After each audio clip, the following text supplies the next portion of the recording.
today is a topic that I know I've definitely struggled with in the past. I think I never have. this is about setting boundaries. And I think the main point that I wanted to get across today is that you don't actually need to set boundaries. You like to stir up a little controversy in the beginning. Yeah, where we want to get to by the end of this is to explain to you why you don't actually need to set or maintain boundaries. There's a way to be able to achieve what you want to achieve, not have to do what you don't want to do without having to set and maintain boundaries. I think the emphasis there being on setting the boundary. We want to get to that place where we just naturally are able to hold. Well, we save that for the end. Okay. Okay. So just talking about what does it entail, or why is this important? The point is that I think many of us struggle when we've got a lot on our plate. So there's different types of boundaries here. The first one is if you are either trying to get a business going, or you're running a business already, you're trying to move it forward, you're trying to get things done, and then you have people, so whether that's family, friends, other people, neighbors, clients, whatever, demanding your time or asking you to do things that you don't want to do, or you feel you don't have enough time to do, and you're kind of put on the spot and it's difficult to say no. Now, let's say you've got work to do in your business, and so you've set aside certain time today, let's say, to get this stuff done that you need to do in order to move your business forward so you can help people. Then someone calls you and says, hey, can you help me move?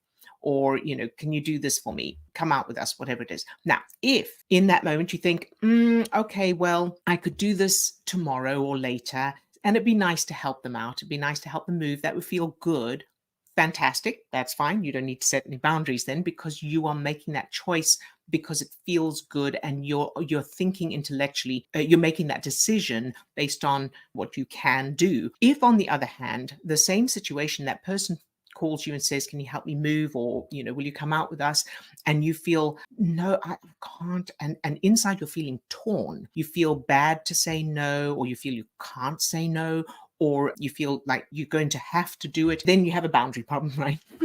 So one of the things that I found myself doing in the past was, number one, I would do things that I didn't want to do because I couldn't say no. So I would find myself agreeing to things and then feeling resentful and feeling, I wish I hadn't done this. Why didn't I make another plan or something? I couldn't say no. The second thing, when I didn't do that, I'm going to be very honest and upfront here. When I wasn't doing things I didn't want to do, I was lying to get out of it. So I would say, I can't because I'm ill, or my car broke down, or I have to help my mother, or something like that, rather than actually just say, I'm sorry, I can't, or I don't want to, or whatever.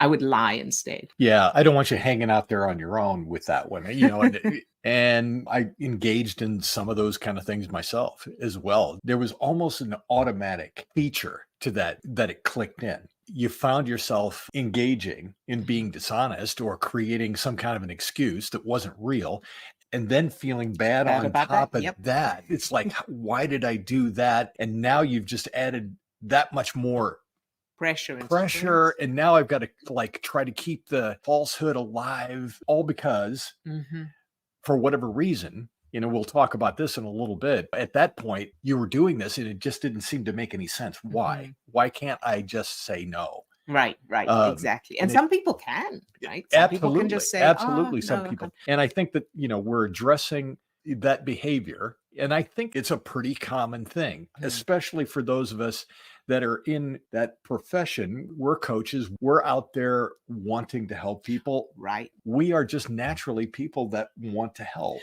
Yeah. And that was a point that we were talking about earlier, is that people who are in the business of helping others, or people who just like helping others, they feel passionate about helping others. That's their mission. And people like that can have an even more difficult time of saying no, because we want to be helpful. And then we feel either bad for saying no, we feel guilty, or we're worried that those people will think we don't like them, or, so there's a whole lot of different stuff going on. It's going to be slightly different for different people. One of the things that I recognized is that I felt like either I was going to give in and be taken advantage of or do things I didn't want to do, or I had to be very strict, very harsh. I'm not doing that. And I would get angry or frustrated, even just inside myself, not necessarily to the other person.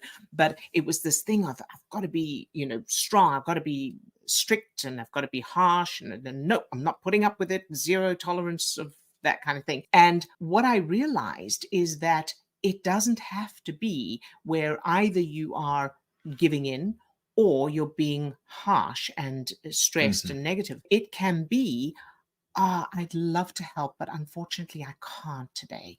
Can we make it another time? Or I'd love to come out with you. That would be so much fun, but I really need to get some stuff done. But thanks for the invitation.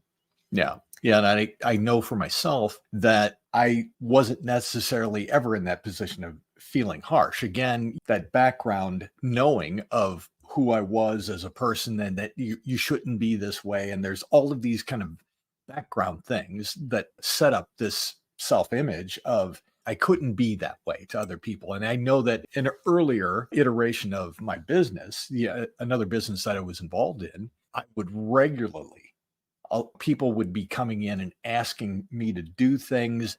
And I would be under a strict timeline to get something done, get a project finished up for a client.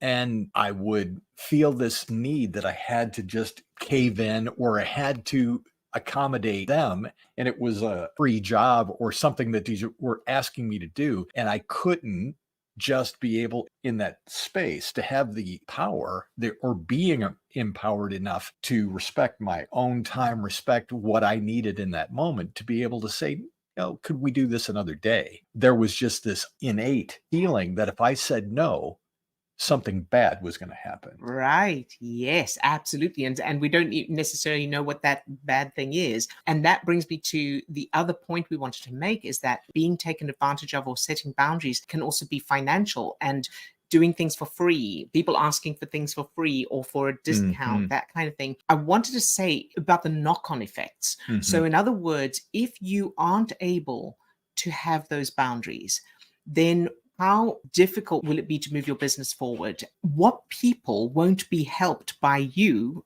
if you aren't able to move your business forward because you're unable to set those boundaries or have those boundaries? So moving on to the main point I wanted to make about this is that what would it be like if you were able to, instead of feeling torn, instead of being either you've got to give in or you've got to upset people or, that resistance to being able to say no or feeling like you get angry and all of that, would it be like if you were able to just say, oh, I'm so sorry. I would love to help, but unfortunately I can't. Is there something else you can do? Or do you have any other options or that kind of thing? Or even just, I'm sorry, I'd love to, but I can't, and not feel stress. So you just feel normal. And what we know is that what's making the difference between someone who can do that, who can just say, oh, I'm sorry, I can't, and someone who can't do that, feels frustrated, feels angry, feels like they have to be harsh, or gives in, is the self-image, the unconscious self-image that the brain is referring to. The great news is that self-image can be changed. And that's a much bigger topic that we do go into in our free masterclass. The link is in the description, so you can watch that. It's only about half an hour. So you can watch that for all the details on what self-image is, how the brain is referring to it, how it works, and how to change it, which is the great news. And then with a different self-image, you automatically feel confident and calm and kind. You can set those boundaries. It's not really even setting boundaries. You don't have to consciously set any boundaries. You will just automatically say naturally, and oh, I'm so sorry, but unfortunately I can't. So you can do it with kindness and compassion.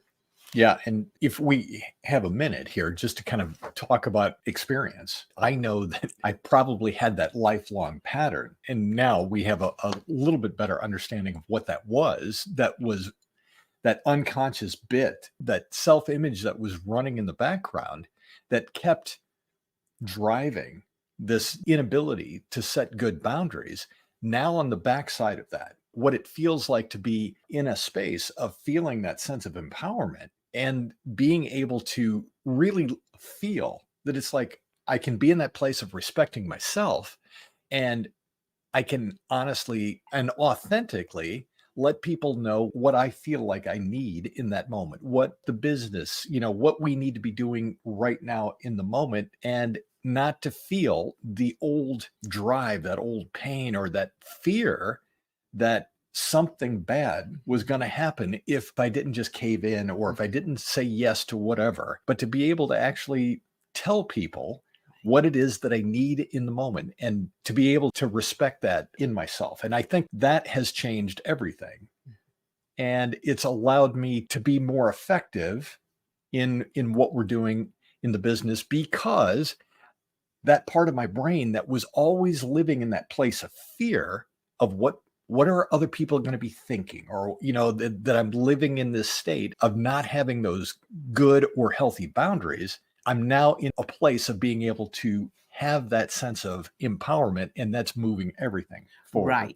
Right, exactly. And I no longer need to lie to get out of things. To answer that original thing, which was, you don't need to set boundaries, because if you've changed your self-image, the boundaries are already there. So the boundaries come with the different self-image, and they're authentic, they're natural. You don't need to set them actively or consciously, and you don't need to enforce them. Yeah, it's not that we don't have boundaries, it's that we don't need to feel like you're actively setting them. And that feels incredibly empowering. Very good. Again, if you want to spend a little bit more time diving into what those things are that have created that self-image or that need to kind of have that dysfunctional relationship with setting boundaries, then check out the masterclass.